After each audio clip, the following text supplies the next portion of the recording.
আসসালামু আলাইকুম ওয়া রাহমাতুল্লাহ। আজ ঐতিহাসিক 5ই আগস্ট।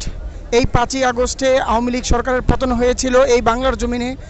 আজ 2025 সালে সেই 5ই আগস্টে সেই সংসদ ভবনের 36শে জুলাইয়ের গণঅভ্যুত্থানের যেখান থেকে শুরু হয়েছে সেখানে আমরা অবস্থান করতেছি।